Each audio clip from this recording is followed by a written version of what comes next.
the president of the Japanese American Religious Federation. Yay! Woo! It was founded in 1948. It's 12 historic Japanese American congregations in San Francisco. We meet every other month, and we're involved in senior housing and assisted living housing, and we're a federation of interfaith traditions from Buddhist, Christian, and independent religions. Every year we do an observance of the Hiroshima, Nagasaki atomic bombing because it's such an emotional, impactful date for our community. And so this year we had planned one for August the 6th, today, the anniversary of the first bombing in Nagasaki, in Hiroshima. And we were invited by the Japantown Cultural District at Nihonmachi Street Fair to do a public observance today here at the Peace Plaza. We were very happy to do that. This is the first section of our 4-day observance of the anniversary, and there will be a live streaming at 6 o'clock on the 9th of August in the anniversary of the Nagasaki bombing, and that will be live streamed by the Nichibei Foundation and Friends of Hibakusha, and information is on our flyer. We will be doing a water pouring ceremony that we have developed over the years, and the public is invited to participate at the end of our presentation.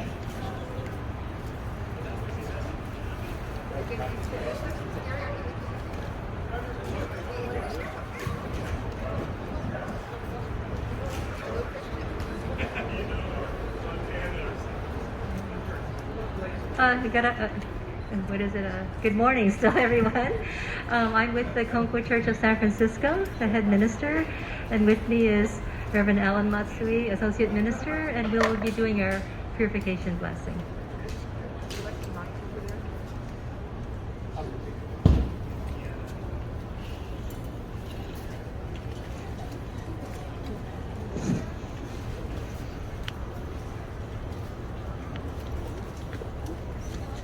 Please bow your heads. Let us purify ourselves by letting go of our negative thoughts and emotions. Let us open our spiritual hearts to the way of the universe, feel deep appreciation for the gifts of life, and express our gratitude by honoring and fulfilling the memories and wishes of those that are here on this, to commemorate this event. Please bow your heads.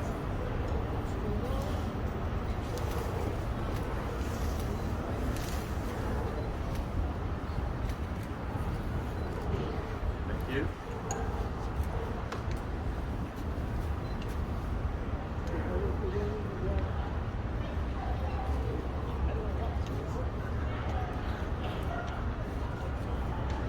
Main prayer. Dear Divine Universal Parent, at this Hiroshima Nagasaki A-bomb commemoration, we deeply thank you for your unconditional love, infinite blessings, and our precious gift of life. We, the Japanese American Religious Federation of San Francisco, offer our hearts in prayer as we remember all the lives lost on August 6th and 9th respectively, 77 years ago, who were exposed to the radiation fatally or with lifelong ailments, which in turn may have affected their descendants and generations to come. Especially as more precarious relationships between countries have developed, including between the superpowers. A nuclear war to devastate our dear planet Earth and all people throughout the world hangs over us. Let us all awaken and learn from these irreversible, annihilating mistakes. Dear atomic bomb-related ancestral spirits, including Reverend Mrs. Fumiko Matsui and Sisters May Hartman and Kei Yoshioka, we continue to deeply fondly miss you and express our love and apology and sincere prayers for your eternal peace and happiness now and always. You will be remembered eternally. May the strong voices of your descendants and future generations worldwide carry on your message to end the production and use of nuclear weapons of mass destruction. Dear Universal Parent Kami and ancestral spirits, please continue to protect us, guide us, and enrich us. May we never lose the way of faith. Let us hand it down to all generations, sincerely help one another, and choose to live in a world of peace, cooperation, and harmony, reflecting your love and caring in all we do. Hearts one with you. 被爆者の御霊の神様、ありがとうございます。御霊の神様、お世話になっております。ご冥福をお祈りしております。Now get the offering of Sacred Evergreen Branch.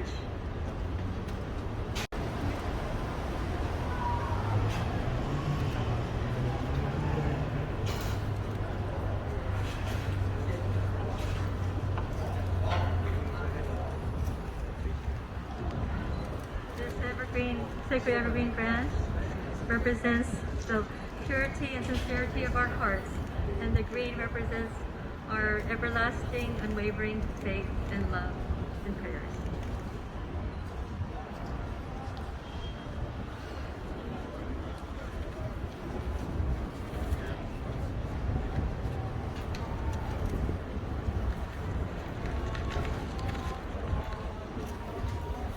In the Christian scriptures and Jewish scriptures, there is a story of the complete destruction of the earth.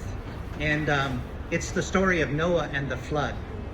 At the end of that story, when one family is rescued, God does a sign that is a sign of God's own disarmament. And in this day when we remember and resolve to be engaged in peacemaking and into the disarmament of the nations, I'd like to read the passage about God's covenant. This is a story about disarmament. It's in the 9th chapter of the book of Genesis, starting at the 8th verse.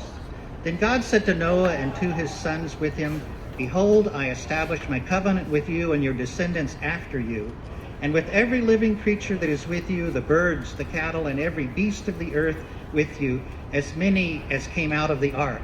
I established my covenant with you that never again shall all flesh be cut off by the waters of a flood, and never again shall there be a flood to destroy the earth. And God said, This is the sign of the covenant which I make between me and with you and every living creature that is with you for all future generations.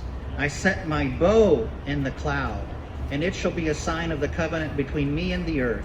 When I bring clouds over the earth and the bow is seen in the clouds, I will remember my covenant which is between me and you and every living creature of all flesh, and the waters shall never again become a flood to destroy all flesh.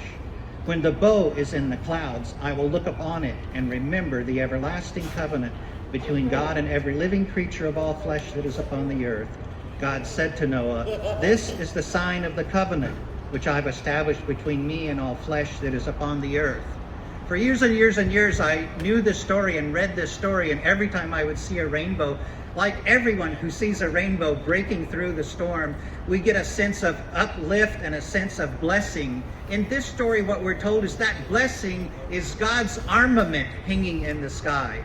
It's God's bow, from the bow and arrow, the weapons that military soldiers use to kill their enemies. God has hung his bow in the heavens so that there never again will be an attack upon the people of the planet. Will you pray with me in your hearts? Oh, gracious God, on this day of solemn remembrance, we especially are in mind of those persons who were in Hiroshima and 4 days later in Nagasaki.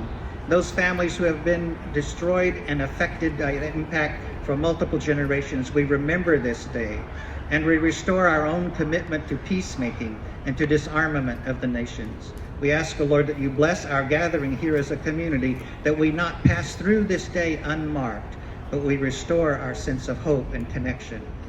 Amen. Elaine Donlan from the Buddhist Church of San Francisco, and I'd like to begin with a reading from the late Buddhist Dharma teacher Thich Nhat Hanh, who was very intimate with the horror of war in his home country of Vietnam.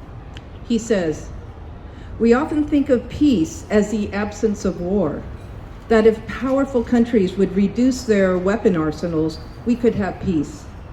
But if we look deeply into the weapons, we see our own minds, our own prejudices, fears, and ignorance.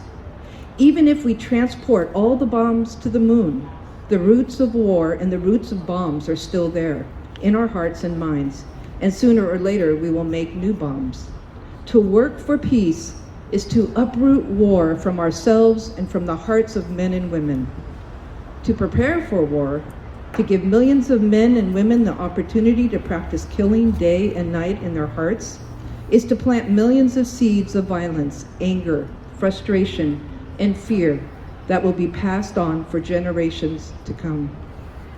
This is the 77th anniversary of the nuclear bombing of Hiroshima and Nagasaki on August 6th and 9th, 1945, where upwards of 226,000 people, mostly civilians, including women and children, were killed or later died from the nuclear blasts. Here we are 77 years later, and we still haven't stopped the hatred, prejudices, and violent acts that precipitated the events of those fateful days. In our Jodo Shinshu founder, Shinran Shonin, aspired for a world of peace and harmony, pleading, "May the Buddha Dharma spread, and may the world be at peace."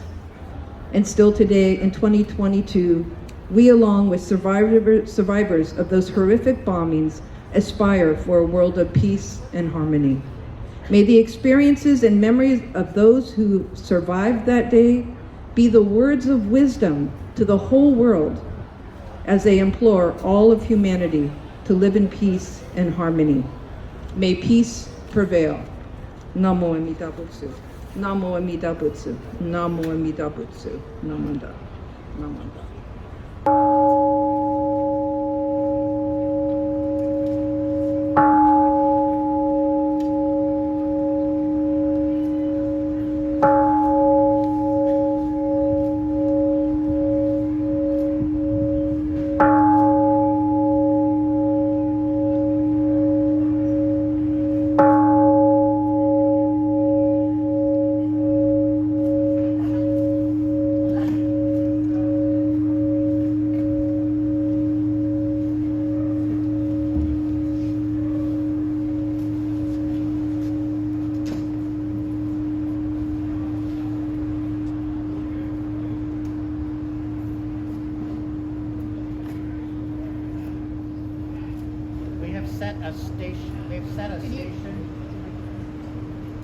We've set a station for the water pouring ceremony, and the clergy will begin the ceremony and demonstrate. The vessel that holds the cold water is designed to be small so that when you dip the dipper into the water, you have to take your time and watch what you're doing with your hand. So simply dip into the water vessel and pour it over the figurine of Sadako and the crane. Clergy will go first, and then they will be followed by Hibakusha, Friends of Hibakusha Organization, the Japantown Cultural District, and so go ahead and walk down.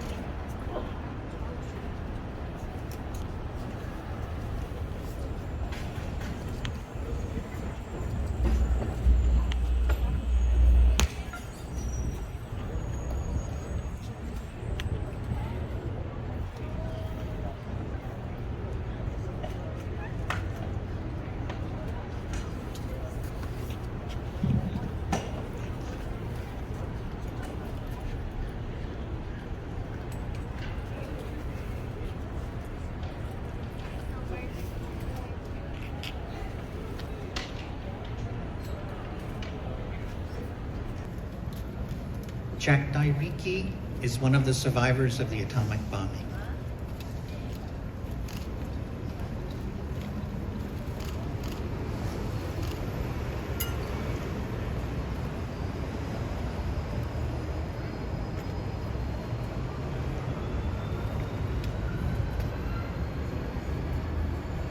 Karen Kai's husband, Bob Rusky, late Bob Rusky was president of the Friends of Hibakusha.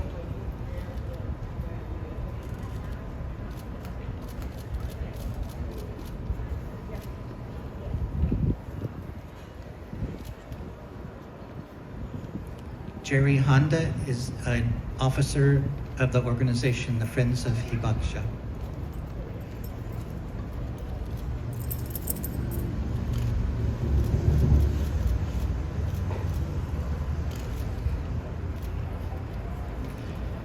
Melissa Bailey Nihei is a member of the Japantown Cultural District staff.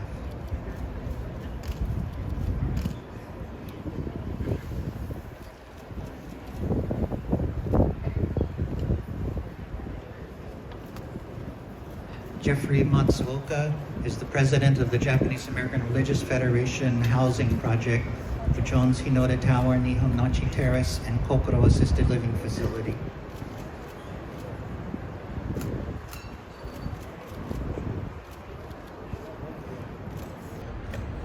And now the public is invited to come forward as you are moved in your own heart and participate in your own personal offering of water in memory and in restoration of your commitment to peacemaking. And we will be standing there to assist you with the water pouring. Thank you all very much for participating with us, and we look forward to being in touch with you over the years to come. Amen.